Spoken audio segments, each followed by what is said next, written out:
우리 함께 은혜 받은 말씀은 구약성경 출애굽기 23장 14절에서 16절, 구약성경 117페이지입니다.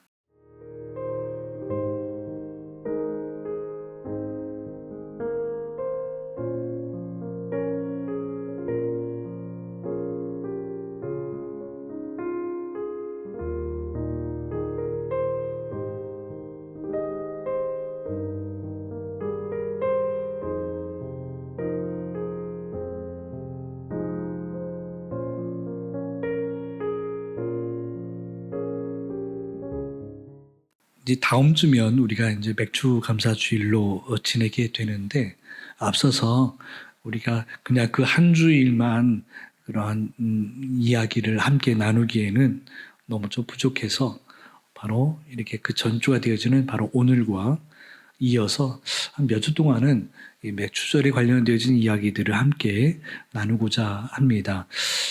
맥주절에 물론 앞에서 우리가 말씀을 함께 읽어보았던 것처럼 구약의 이스라엘 백성들에게 있어서는 크게 세 절기가 있죠. 우리나라에 뭐 설이 있고 추석이 있고 이런 것처럼 이스라엘에는 유대 민족에게는 세 가지 큰 절기가 있는데, 그것이 우리가 말씀 속에 읽었던 것처럼 6월절에 해당되어지는 그러한 이스라엘 백성들이 애굽 땅을 탈출해 나온 그날을 기억하는 그런 날, 바로 6월절을 가지고 있고, 그 다음에 두 번째로 맥주절, 이번에 우리가 함께 지킬 수 있는 그런 절기가 되어지는 맥주절과, 또한 우리에게 있어서, 물론 우리에게 있어서는 가령 이제 1년 농사의 맨 마지막의 이야기이기도 하지만, 여하튼간에 바로 이제 추수감사 수장절이 되어지는 마지막 추수를 거두어서 이제 겨울을 나게 되어지는 그러한 추수감사절 수장절이 있습니다. 그렇게 1년에 이스라엘 백성들은 세 절기, 그 외에도 약간 좀 이렇게 좀 옵션적으로 추가적으로 여러 어떤 역사적인 그런 의미가 담겨져 있는 그런 절기들이 있지만, 모세 때로부터 시작해서 이 굵직한 그러한 큰 의미가 있는 그런 절기는 이 세 절기라고 할 수 있습니다. 그래서 그 전통을 이어받아서 우리 이제 교회도 마찬가지로 전통적인 교회들, 건전한 교회들은 이 세 절기에 대해서 물론 구약의 의미만 담고 지키는 절기가 아닌 신약의 의미까지 담고, 물론 그 모든 것의 의미에 핵심적인 것은, 우리들에게 있어서는 그 모든 의미의 핵심적인 것은 예수님에게 항상 초점이 맞춰져 있거든요. 그래서 6월절에서 예수님의 의미가 무엇인지, 그 다음에 맥주절에서 예수님의 의미가 무엇인지, 그 다음에 추수절에서 예수님의 의미가 무엇인지에 대해서 함께 생각하는, 그렇게 해서 또한 우리의 교회에서 그 절기를 지내고 있습니다. 그러는 가운데서 과연 구약의 이스라엘 백성들, 그때 그 백성들은 어떻게 해서 이 절기를 지키게 되었는가에 대한 이야기를 우리가 오늘 함께 말씀으로 나누고자 합니다.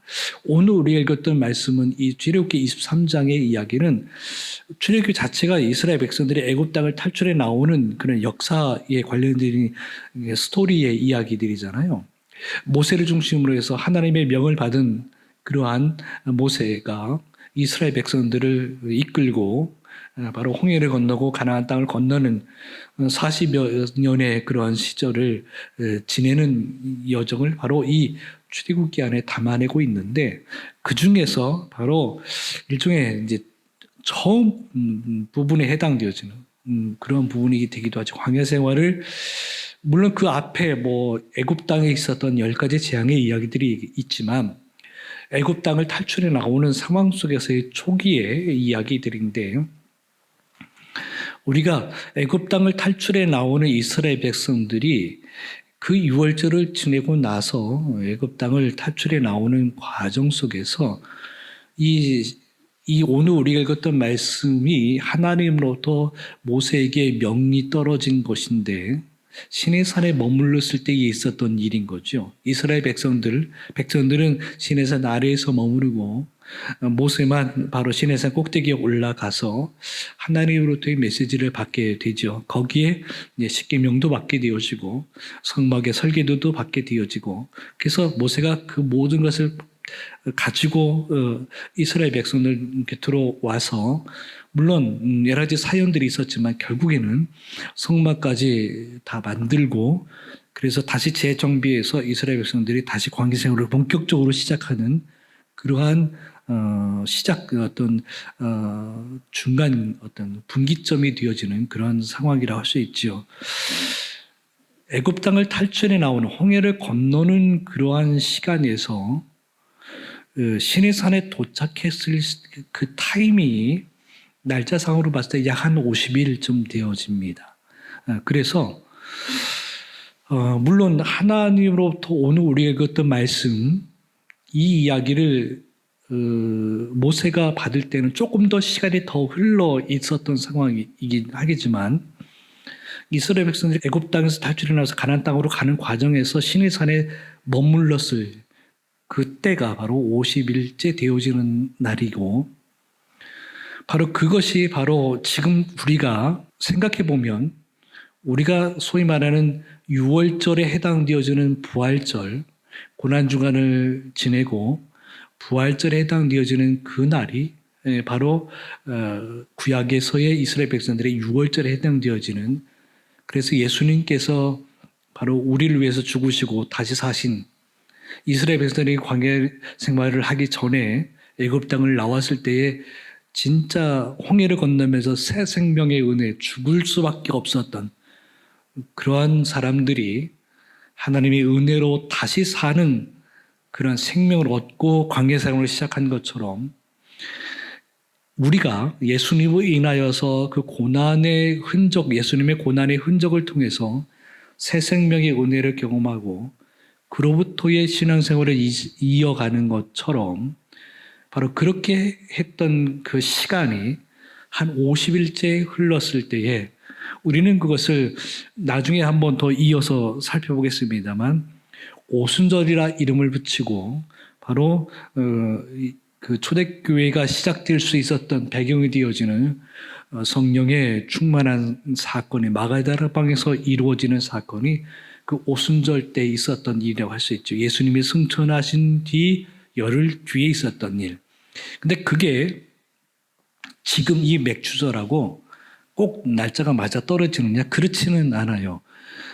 그 성령께서 임하셨던 때는 바로 5월, 우리가 보통 1년의 달력 속에서 5월 마지막 주일 정도가 되어지고, 그래서 예수님께서 부활하신 날을 기점으로 해서 50일째 되어지는 때를 삼는데, 그 오순절 때 성령의 충만한 역사가 임하는, 그래서 교회가 시작될 수 있는 그러한 역사적인 사건이 그때 일어나고, 그로부터도 조금 더 시간이 흘러서 바로 지금 우리가 맥주절을 지내게 되어지는 것을 알 수 있는데, 이 의미를 꼭 날짜가 꼭 맞아 떨어지는 것이 중요한 것이 아니라 이 의미를 우리가 다시 한번 생각해 봐야 한다는 것이죠. 무엇이냐면, 이스라엘 백성들이 애굽 땅을 탈출해 나와서 다시 한번 생명을, 죽을 수밖에 없었던 사람들의 생명을 얻어서 시내산에 머물렀을 때,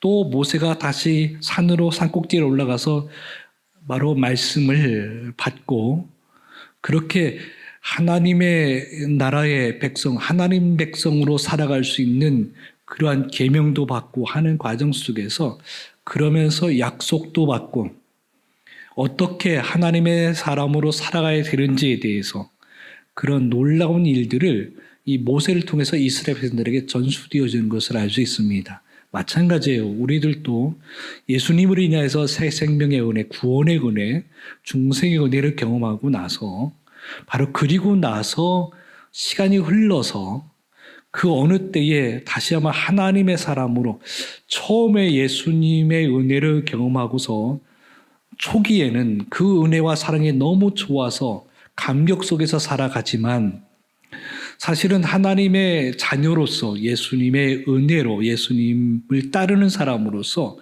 살아가는 삶이 어떻게 살아가야 되는지에 대해서 잘 모를 때라고 하는 것이죠.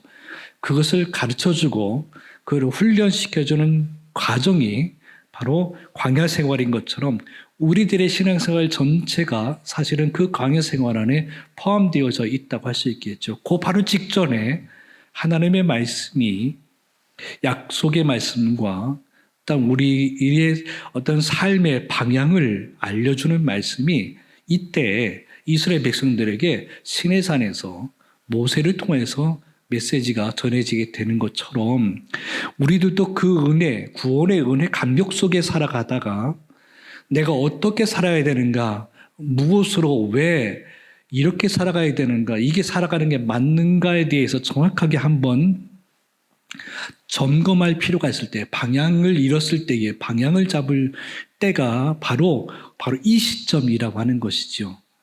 1년의 그러한 생활 속에서도 이제 절반이 지나는 과정이잖아요.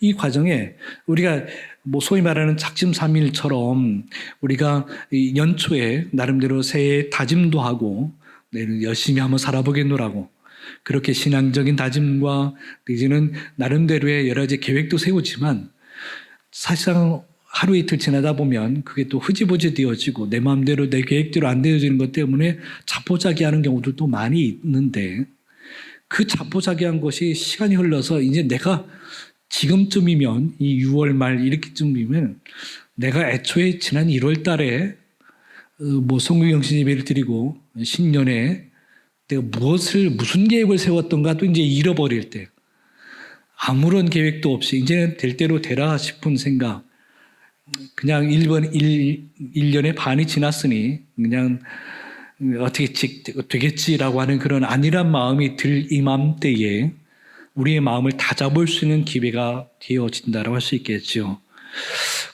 바로 그 모든 상황 속에서 1년의 모든 삶의 중간에 이르는 이때 참 하나님은 참 오묘하게 이때 아무런 것도 없이 지난 1월 달에 너 무슨 계획 세웠는지 한번 점검해봐라 라고 뜬금없이 이야기하는 것이라고 한다면 참 너무 억지스러울 수 있다라는 거죠. 생뚱맞게 옛날에 지난 1월 달에 내가 무슨 생각하고 있었는가 무슨 계획을 세웠는가 이거 생각하려면 참 골치 아프고 그걸 억지로 생각하려면 참 어렵다라는 거죠. 근데 하나님은 참 신기하도록 우리에게 힌트를 많이 주셨어요. 그래서 그 힌트 그리고 우리의 삶에 우리의 손에 우리의 눈으로 우리의 모든 삶의 주변에 하나님이 우리들에게 알려주는 것들이 많이 있다는 것. 내가 1년 전에 내지는 내가 지난 연초에 무슨 계획을 세웠는가 알려주는 힌트들이 많이 있다는 거죠. 그 중에 하나가 바로 이 1년의 딱 중간쯤 되어지는 요맘때 이스라엘 백성들도 그랬지만 우리들에게도 한 요맘때 항상 뭔가를 손에 쥘 수 있는 농사로 치면 첫 열매를 거둘 수 있는 타이밍이 요때라는 요 시즌. 이스라엘 백성들은 보리를 추수하고 이제 이 뒤이어서 밀추수를 이어갈 요때라는 거예요. 요때 우리들에게도 마찬가지로 1년의 농사 여러 가지 마늘이든 여러 가지 이 절반에 해당되어지는 그런 농사를 거둘 수 있는 시기. 이게 참 우리들에게는 새롭게 하나님에 대한 생각을 할 수 있는 기회가 계기가 된다는 거죠. 이게 없었더라면 아무런 것 없이 이 무더운 날씨 가운데서 땡볕에 그렇게 땀 흘리고 때지는 또 장마철 다가오면서 짜증나고 하는 가운데서 뭘 신앙적인 그런 제 다짐을 하라고 하면 할 게 별로 없을 텐데 그래도 하나님은 우리에게 뭔가를 쥐어주고 너 뭐 할래? 라고 이야기를 하는 것을 보면 하나님은 참 우리를 많이 사랑하시는 것을 알 수 있습니다. 그 때문에 우리의 신앙생활 지난주에도 말씀을 나눴지만 신앙생활 전반적으로 바탕을 깔고 있는 것은 고마움이라는 거죠. 하나님은 내가 참 미리 알아서 뭘 좀 챙겨달라고 그렇게 아우성치거나 하소연하기 전에 하나님이 먼저 챙겨주시는 거죠. 그래서 그것에 대한 고마움이 신앙생활 전반적으로 깔려 있어야 된다는 것이죠. 신앙생활은 이 고마움 때문에 신앙생활을 하는 것이죠. 그 고마움이 무엇으로 연결되어져야 되는가 한번 생각해 보면 우리가 소위 말해서 이제 농사를 짓거나 내지는 어떤 소득이 생기거나 할 때 소득이 생겨. 내가 열심히 땀 흘리고 나름대로 수고해서 내 재능을 쏟아 부어서 뭔가 열매를 거두고 이득이 생기고 소득이 생겼단 말이에요. 근데 소득이 생긴 것에 대한 하나님께서 주시는 그런 복으로 말미암아 그 은혜로 말미암아 내게 주신 재능으로 그렇게 해서 얻었단 말이죠. 근데 우리들의 시선은 거기에 머무를 때가 많다라는 거죠. 열매에 머무를 때가 많다라는 거죠. 이렇게 심었더니 이만큼 거두었다. 창고에 드릴 거를 걱정하고 비가 오기 전에 거둘 거를 걱정하고 이거를 얼마에 팔아야 되는지에 대한 것을 고민하기 시작하고 언제 파는 게 가장 좋을 때 파는 것인지 주변의 사람들의 눈치도 보게 되어지고 그런 일들이 많다라는 거죠. 그런데 신앙에서는 일반적으로는 모든 사람들이 다 그렇게 생각을 하는 것이 상식적인데 신앙에서는 잊지 말아야 될 것은 바로 하나님에 대한 생각이라는 거죠. 이거를 내 손에 쥐어주게 한 하나님. 그게 바로 감사의 첫 번째 내용이 되어야 된다는 것이지요. 잊지 말아야 될 것은 우리가 할 수 있는 일은 생각보다 많지 않다는 거. 물론 우리도 하나님이 하시는 일이 있지만 우리도 하는 것이 있긴 있어요. 우리도 수고하고 땀 흘리고 관심 가지고 관리해서 얻은 열매 아니겠습니까? 우리도 그래도 고민하고 밤잠 못 자면서 고민하면서 해왔지만 그렇지만 절대적으로 잊지 말아야 할 것은 하나님께서 일이 하셨다는 것에 대해서는 우리가 부정할 수 없다는 거죠. 햇빛과 비와 생명.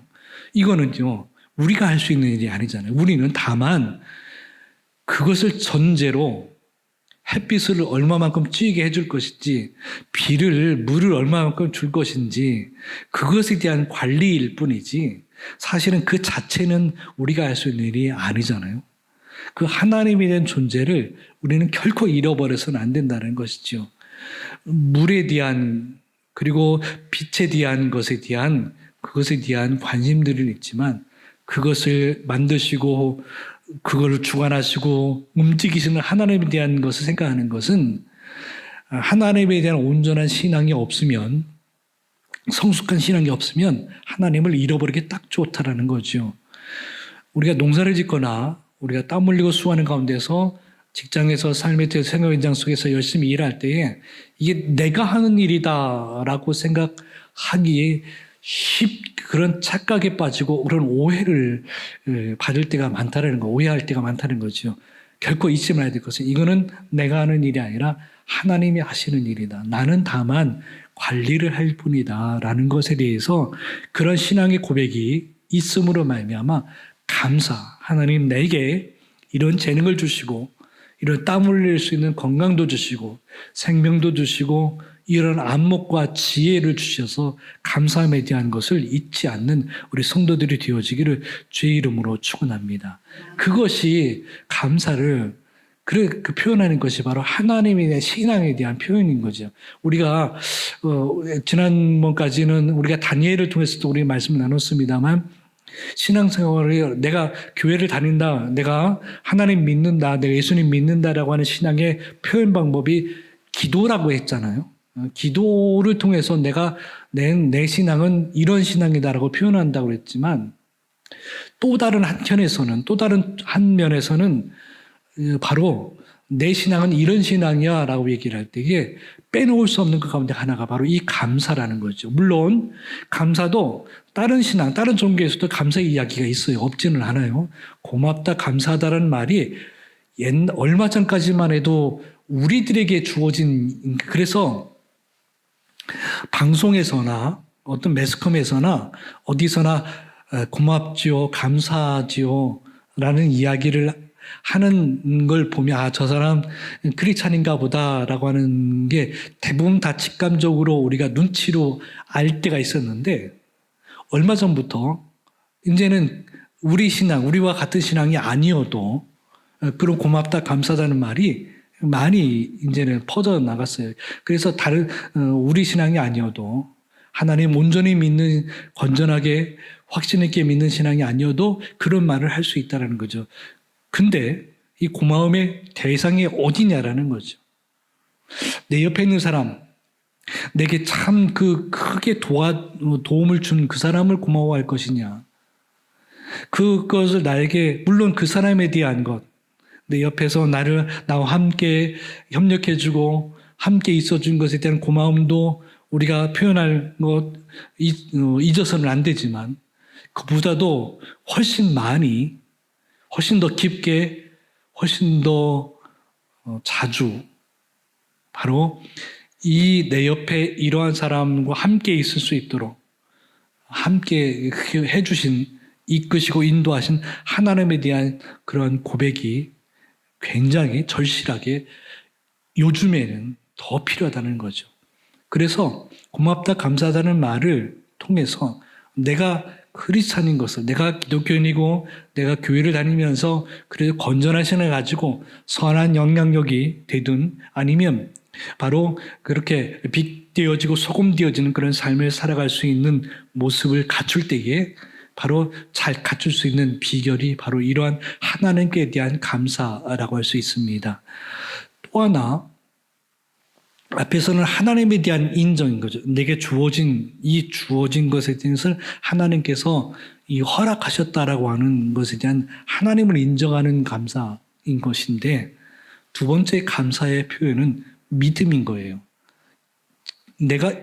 하나님께서 나에게 이러한 것을 주셨다라는 것에 대한 것을 안다면, 그걸 깨닫는다면, 그것에 대한 것을 하나님께 표현하는 것, 감사한 마음을 표현하는 것을 우리는 여기서 믿음이라고 이야기를 하는 거죠. 소위 말해서 우리가 드린다라고 할 때 예물을 드리고 헌금을 드리고 나 자신을 드리고 할 때 헌신이든 헌금이든 예물이든 이렇게 표현할 수 있겠죠. 그런데 그것은 이제 부수적인 것이고 실질적으로 그것이 진짜 온전한 하나님께서 기뻐하실 만한 것이 되려고 한다면 거기에 믿음이 있어야 된다는 것이죠. 바로 그 믿음이 없으면 그것은 하나님께서 받으시기가 어려워진다라고 하는 것을 우리는 잊어서는 안 되는 것입니다. 그래서 모든 것 가운데서 참 우리의 일상생활 속에서 참 쉽지 않은 결단이긴 한데 하나님을 생각할 때에 앞서서 우리가 말씀하셨지만은 열매에 집중하지 말고 하나님을 집중하라고, 하나님을 먼저 생각하라고 하는 것처럼 이 믿음의 표현도 다 하고 난 다음에 하나님을 생각할 것이냐 아니면 하나님을 생각하고 그 다음 일을 생각할 것이냐, 이 우선순위가 이게 사실은 그 드린 것을 본 다른 사람 입장에서 보면 몰라요. 이거는 자신과 하나님과의 관계에서만 확인되어지는 것이잖아요. 이건 아무도 몰라요. 우선순위를 어디다 두는 것인가는 이건 나하고 하나님의 관계 속에서 내가 선택하는 문제이긴 해요. 이거 선택해서 어떤 혜택이 올 것이냐 몰라요. 그것도 하나님과 나와의 관계 속에서 이거 우선순위를 하나님으로 선택을 했다고 해서 내게 더 큰 복이 더 크게 오늘 내가 이걸 드려서 내일 엄청난 그러한 로또가 당첨이 되거나 이런 거라고는 대부분 드물어요. 그런 일들은 크게 변하지 않아요. 하나님을 우선으로 해서 드린 예물이나 하나님을 나중에서 드린 예물이나 표시가 그게 크게 안 난다라는 거죠. 그게 참 우리로 하여금 참 어렵게 만드는 거예요. 이게 표시가 확실히 난다고 한다면 망설임 없이 하나님 먼저 하는 일을 하게 되겠죠. 표시가 안 나는 일을 한다라는 것은 진짜 연륜이 깊어지고 믿음이 있는 사람에게 신앙, 성경 속에서 등장하는 놀라운 이야기 속에서 우리가 말씀하는 것처럼 그런 신앙의 선진들, 모델이 될 만한 분들 가만히 보면 잘 모를 때 한 행동 때문에 하나님께서 참 인정해 주는 그런 모습을 훗날에 알게 되는 것을 알 수 있습니다. 참 어려운 일인데 한번 도전해 볼 수 있는 우리 성도들이 되어지기를 주의 이름으로 축원합니다. 가장 소중한 것, 그렇죠? 가장 아깝죠. 어떤 분이 그런 얘기도 해요. 지금 이거는 감사의 의미이긴 한데 어떤 분이 인터넷에 어느 질문을 던졌는데 11조는 세전에 드리는 게 좀 세전인가요? 세후인가요? 라고 하는 그런 질문이 있더라고요. 그 답은 보지는 않았어요. 근데 참 우리로 하여금 참 현실적인 고민 속에서 어떤 게 가장 올바른 것인가에 대한 고민을 하게끔 하는 것. 거기에 대한 답은 많지는 않죠. 정답이라는 것이 없어요. 그 사람하고 하나님과의 관계 속에서 맺어지는 그러한 규칙 내지는 그러한 거라고 할 수 있겠죠.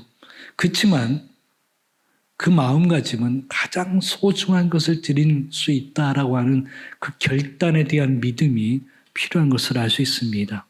그래서 우리 성도들의 삶이 바로 하나님께 드릴 수 있는 그 믿음이 확고해질 수 있는, 시간이 좀 흘러가다 보면 좀 흔들릴 수 있는 그런 상황 속에서 다시 한번 하나님은 이 감사절을 통해서 다시 한번 확고하게 바로 기준점을 정해주는 바로 이때라고 할 수 있겠죠. 하나님은 분명하게 앞서서 바로 첫 열매를 거두게끔 이렇게 내가 열심히 수고함에 소득을 얻게끔 해주신 것도 하나님이신데 그렇게 한 것에 대한 고마움을 하나님한테 표현했다라는 이유 하나만으로 그 뒤에 또 다른 복의 옵션을 주신다는 거예요. 추가적으로 덤으로 주시는 은혜가 있다라고 하는 것입니다. 그래서 하나님은 그 무엇보다도 신앙생활 전반적으로도 그러하지만 항상 하나님을 잘 살펴보면 하나님의 성품을, 하나님은 어떤 분이신가를 살펴보면 신앙의 선진들의 그런 인생 스토리 가운데서 보면 알 수 있듯이 항상 하나님께 대한 고마움을 잃어버리지 않는 사람, 그 고마운 마음을 잃어버리지 않는 사람, 잊어버리지 않는 사람들에 대해서 하나님은 덤으로 주시는 은혜가 있음을 우리는 알 수 있습니다. 우리 성도들도 이러한 고마움의 감사함의 은혜를 통해서 덤으로 주시는 은혜로 살아갈 수 있는 우리 성도들이 되어지기를 주의 이름으로 축원합니다. 그러는 가운데서 바로 그러한 생각해 보면 고마움이 얼마나 있을까? 자, 한번 생각해 보세요. 고마움보다도 사실은 아쉽고 고맙지 않은 부분들이 더 많을 수 있어요. 현실적으로 아직 해결이 안 된 부분들이 더 많다라는 거죠. 해결된 것보다 해결 안 된 우리의 가정의 일들, 내 인생의 나의 삶의 일들이 많이 있다는, 그래서 고민도 되어지고 갈등도 있고 그렇다라는 거죠. 근데 그러니까 갈등 속에서 아직 해결이 안 된 부분, 하나님께서 아직 내게 채워주지 않는 부분들에 대한 것을 보면 여전히 하나님에 대한 마음이 그렇게 편치가 않다라는 거죠. 그런데 불평거리가 99가지여도 그래도 한 가지 감사거리가 있으면 그래도 우리는 그 감사거리 하나를 바로 붙잡고 살아가야 되는 게 온전한 성숙된 신앙의 삶이라는 거예요. 99가지가 있어도 한 가지가 100인 것처럼 가지고 살아가는 자가 하나님은 옵션으로 바로 100가지를 채워주신다는 거죠. 전혀 해결되어지기 같지 않은 99가지가 한 가지 때문에 해결될 수 있다라는 것을 우리는 잊지 말아야 되는 것입니다. 그것이 우리들이 흔들림 없이 참 많이 간증하시는 분들 얘기 들어보면 그거 하나예요. 딱 한 가지. 한 가지 때문에 살아가다 보면 삶이 바뀌는 것 때문에 나머지가 바뀌고 아직 해결이 안 된 부분도 바뀔 거를 믿는 믿음으로 살아가는 그 삶이 이렇게 바뀐다라고 하는 것입니다. 그래서 1년의 절반이 되어지는 이때 우리가 왜 고마움과 감사를 잃어버리지 않아야 되는지, 결국은 우리가 믿음으로 살아갈 때에 얻어지는 아름다운 혜택들, 다른 사람들이 참 부러워할 수 있는 그런 혜택들이 여기에 있다는 거죠.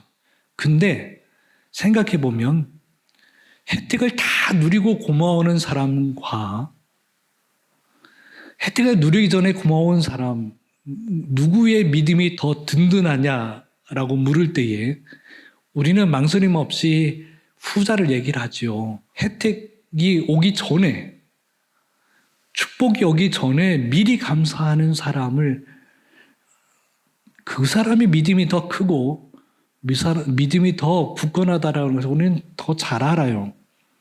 다만 내가 그렇게 할 수 있느냐에 대한 문제인 것이지요. 우리 성도들이 이제 요 첫 열매, 내게 주신 이 열매 앞에 다시 한번 신앙의 재다짐을 할 수 있는 감사한 마음과 더불어서 내가 이것 때문에 하나님을 고마워할 것이냐, 감사함 때문에 이 열매를 거둔 것이냐, 요거를 잘 신앙에 정리를 해서 고백할 수 있는 우리 성도들이 되어져서 이제 시간이 더 흘러서 추수감사 때는 내가 미처 생각하지 못하는 덤으로 주시는 그런 감사가 넘칠 수 있는 기회가 있기를 주의 이름으로 축원합니다.